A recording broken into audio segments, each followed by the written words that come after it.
They can't see the forest for the trees. They're fish in a bowl of muddy water. They're Neo in the Matrix. They swim in it. They absorb it through every pore of their beingness. Starting in the 1960s, cultural Marxism has woven its values into every American's very existence. Khrushchev was right when he said, "We will bury you."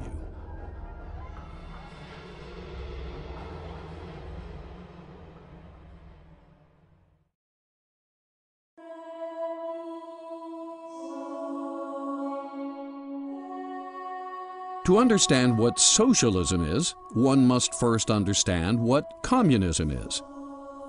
Communism is an economic system whereby the state owns the means of production.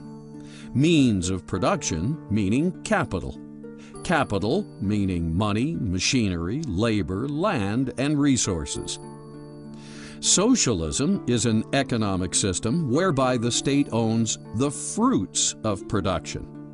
Fruits of production meaning revenues generated by the means. Revenues generated by the means is another way of saying taxes. Extreme of socialism was the Soviet system, communism. So there was no pricing structure, and it's a failed system. It can't work because prices are so important.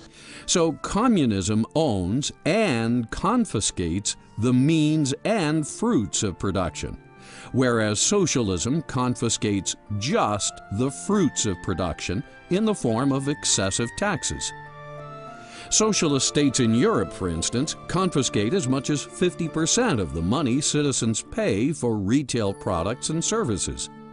This is the outrageous sales tax a socialist state demands. We interfere a lot, but we allow prices to adjust in the marketplace for the most part. But when it comes to interest rates, the Federal Reserve is always deciding the central plan through the control of money and interest rates, how much money we should have in circulation, and should we shrink the money supply, expand the money supply. And that's a form of socialism, but it's only half of socialism because it's controlling only half of the transaction, and that's money. But it's very dangerous and leads to an authoritarian approach because it eventually breaks down, and I think that's what we're witnessing today. Thus, a socialist state rapes the people mainly through excessive taxes. A fascist state rapes the people mainly through excessive debt. Both ultimately rape the people through taxes because debt causes inflation, a hidden tax. Debt causes inflation because the Federal Reserve System facilitates the conversion of government bonds, government IOUs, into Federal Reserve notes, what we use as a currency. Well, the Federal Reserve, in its very nature, is contrary to a free market. The Federal Reserve is not only regulating, but it's manipulating the marketplace against the will of the people who are conducting the marketplace. When this is done, the money supply is inflated. When the money supply is inflated, it becomes watered down or diluted. Just like stock, when a corporation authorizes and issues more stock, existing shareholders are diluted. When money is diluted, it has less purchasing power.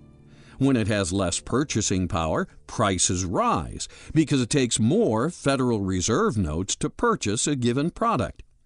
When prices rise, it has the effect of a tax.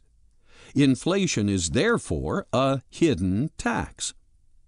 If the government can create new money that it doesn't have to tax for, and especially if it can put off the ultimate payment of this into the future through the use of long-term bonds that are the backing for the fiat currency, then we have a government that is essentially out of control to some degree. It can make decisions that are not immediately going to subject the people to pressure.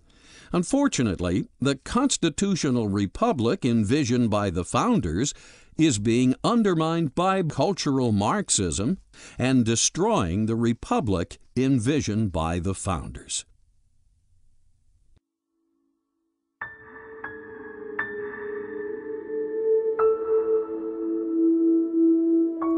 As we have seen, the Constitution gives Congress the power and the responsibility to provide for the general welfare of the nation.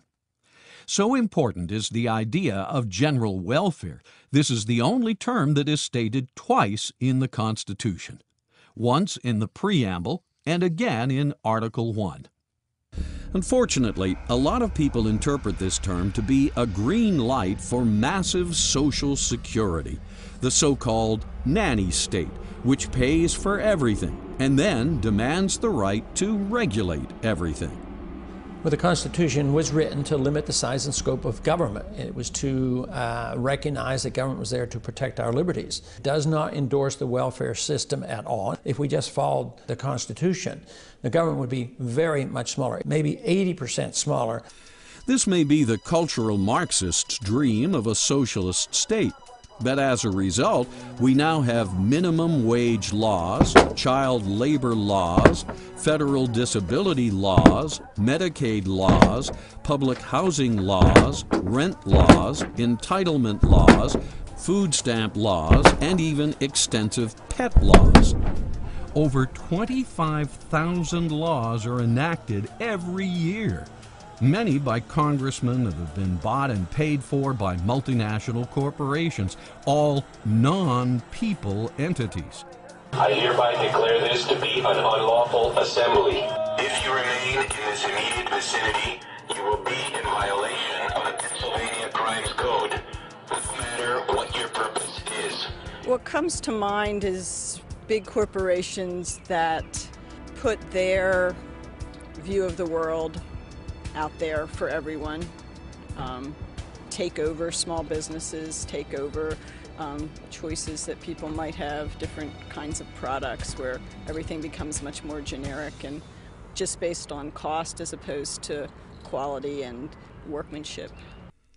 Because term limits have not been established for the Congress, most congressmen have been able to stay in office for decades. Again, this is the Supreme Court.